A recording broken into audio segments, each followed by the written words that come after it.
اعوذ باللہ من الشیطان الرجیم بسم اللہ الرحمن الرحیم فخرج علی قومہ من المحراب فأوحى الیہم ان سبحوا بکرۃ وعشیا یا یحییٰ خذ الکتاب بقوۃ وآتیناہ الحکم صبیا آمنت باللہ صدق اللہ مولانا العظیم۔ سورہ مریم کی آیت نمبر 11 اور 12 دو آیات مبارکہ کی تلاوت کی گئی۔ حضرت زکریا علیہ السلام نے بڑھاپے میں رب کائنات سے بے اولاد ہونے کی دعا فرمائی۔ اللہ نے انہیں اولاد نرینہ عطا فرمائی۔ حضرت یحییٰ علیہ السلام کی صورت میں بیٹا عطا فرمایا، اور آپ نے چونکہ اللہ سے التجا کی تھی کہ یا اللہ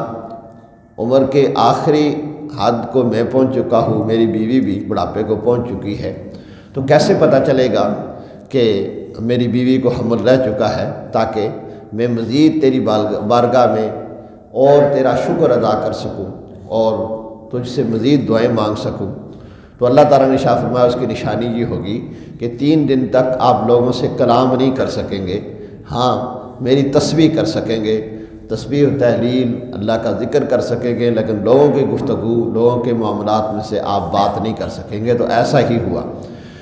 اور پھر آپ نے کیونکہ آپ خود اللہ کے نبی تھے، عبادت گزار تھے، تو لوگوں کو بھی آپ نے اس حالت میں بھی لوگوں کو تبلیغ فرماتے رہے۔ چنانچہ اللہ نے آپ کے اس تبلیغ کے انداز کو بھی قرآن میں بیان فرمایا۔ اللہ نے شاہ فرمایا فخرج علی قومہ من المحراب فأوحى الیہم ان سبحوا بکرۃ وعشیا، تو اپنی قوم پر مسجد سے باہر تشریف لائے تو انہیں اشارے سے کہا کہ صبح و شام تسبیح کرتے رہو۔ یہاں اس آیت مبارکہ میں فرمایا گیا فخرج من علی قومہ من المحراب، اپنی قوم پر محراب سے آئے۔ تو محراب ہمارے عرف میں اس جگہ کو کہا جاتا ہے جہاں امام کھڑا ہو کر نماز پڑھاتا ہے، یہ مسجد کا ایک جز ہے، اور عربوں کا طریقہ کار ہے کہ بعض دفعہ جز بول کر کل مراد لیتے ہیں، اور ہمارے عرف میں بھی ایسا ہوتا ہے۔ عمومی طور پر آپ کو کہا جاتا ہے جی کل شریف پڑھیں۔ اب کل کا مطلب صرف کل نہیں ہوتا، بلکہ اس کا مطلب ہوتا ہے قل هو اللہ احد، یہ پوری سورہ اخلاص پڑھیں۔ اسی طرح کبھی آپ کو کہا جاتا ہے الحمد شریف پڑھیں، تو الحمد کا مطلب بھی صرف الحمد نہیں ہوتا، بلکہ اس کا مطلب ہوتا ہے پوری سورہ فاتحہ پڑھیں۔ اسی طرح کبھی آپ کو کہا جاتا ہے کہ صدقہ کریں جی، سری،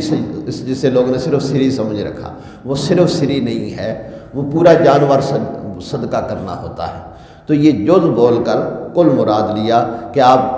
محراب سے تشریف لائے، یعنی مسجد میں تشریف لائے، اور آپ نے لوگوں کو اشارہ کر کے کہا کہ صبح و شام اللہ کی تسبیح کرو۔ اس سے ایک مطلب تو یہ ہے کہ اس قوم کے اوپر ہو سکتا ہے 2 ہی نمازیں فرض ہوں، ایک فجر کی اور ایک شام کی، اس لیے آپ نے فرمایا صبح و شام اللہ کی تسبیح کرو۔ یا اس سے عام عمومی طور پر یہاں بھی جز بول کر کل مراد کہ ہر وقت اللہ کی تسبیح میں تم مشغول رہو، اللہ کی طرف لو لگائے رکھو، کیونکہ اللہ ہی انسان کی ضرورتوں کو پورا فرماتا ہے۔ اور پھر محراب کو یہ مفعال سے اس میں اعلیٰ کا صیغہ ہے، اس کا معنی ہوتا ہے جائے حرب۔ حرب کا معنی ہوتا ہے جنگ۔ قرآن پاک میں اللہ رب العالمین نے ارشاد فرمایا فَأْذَنُوا بِحَرْبٍ مِّنَ اللَّهِ وَرَسُولِهِ، اگر تم سود لینے دینے سے بعد نہیں آتے تو پھر اللہ اور اس کے رسول کے ساتھ جنگ کے لیے تیار ہو جاؤ۔ اور نبی پاک صلی اللہ علیہ وآلہ وسلم نے ارشاد فرمایا کہ حدیث قدسی ہے، رب فرماتا ہے من عاد لی ولی فقد آذنتہ بالحرب، جو میرے ولی سے دشمنی کرتا ہے وہ میرے ساتھ اعلان جنگ کرتا ہے۔ تو یہاں بھی لفظ حرب آیا ہے، تو حرب کا معنی ہوتا ہے جنگ، اسی سے بنا ہے محراب، جنگ کی جگہ، چونکہ یہاں امام کھڑا ہو کر شیطان سے اور اپنی خواہشات سے جنگ کرتا ہے، اور امام آپ کا نمائندہ ہوتا ہے، اس مناسبت سے اس جگہ کو محراب کہا جاتا ہے جہاں عمومی طور پر امام کھڑا ہوتا ہے۔ اور اسی سے ہے حضرت علی رضی اللہ تعالیٰ عنہ کا ایک لقب تھا مرحب، سمنی امی مرحب، آپ نے فرمایا تھا میری ماں نے میرا نام ہی جنگجو رکھا ہے۔ تو حرب کا معنی ہوتا ہے جنگ، اسی لفظ حرب سے بنا ہے محراب، یعنی وہ جگہ جہاں شیطان کے خلاف جنگ لڑی جاتی ہے، تو مسجد کو بھی یہاں محراب اس لیے کہا گیا، مسجد میں آ کر انسان شیطان کے خلاف جنگ لڑتا ہے، نماز پڑھتا ہے، قرآن کی تلاوت کرتا ہے اور اچھی باتیں سنتا سناتا ہے، اور شیطان یہ نہیں چاہتا، اس لیے مسجد کو بھی یہاں محراب کہا گیا۔ تو حضرت یحییٰ علیہ السلام کی ولادت سے پہلے آپ کے والد گرامی نے اللہ کا شکر ادا کیا اور اپنی قوم کو بھی شکر ادا کرنے کا اور اللہ کی تسبیح کرنے کا حکم دیا۔ معلوم یہ ہوا اولاد اگر اللہ عطا فرمائے تو انسان کو اللہ کا شکر ادا کرنا چاہیے، لہذا اگر اولاد کا آپ نے اولاد کی سالگرہ منانی ہے تو یہ بھی اس کا شکر ادا کرنا چاہیے، اس دن خود بھی نوافل ادا کیے جائیں، اس اولاد کو بھی کہا جائے کہ اللہ کا شکر ادا کرو کہ آج تمہاری عمر اتنی ہو چکی ہے، آج عام نمازوں کی بنسبت مزید تم شکرانے کے نوافل ادا کرو، قرآن پاک کی تلاوت کرو، تاکہ ان کے ذہن کے اندر بھی اللہ کا شکر اور اللہ کی تسبیح کا خیال پیدا ہو اور وہ اللہ کا شکر ادا کریں، کیونکہ اللہ ہی اولاد عطا فرماتا ہے اور اللہ ہی اس نعمت میں کو نیک کرنے کی توفیق عطا فرماتا ہے۔ اللہ تعالی ہماری اولادوں کو نیک فرمائے۔ اور اب حضرت یحییٰ علیہ السلام جب دنیا میں تشریف لائے تو اللہ رب العالمین نے انہیں 2 سال کی عمر میں ان کی طرف الہام فرمایا اور ارشاد فرمایا، یا یحییٰ خذ الکتاب بقوۃ وآتیناہ الحکم صبیہ، اے یحییٰ کتاب مضبوطی سے تھامے رکھنا، یعنی اس وقت تورات، یہ حضرت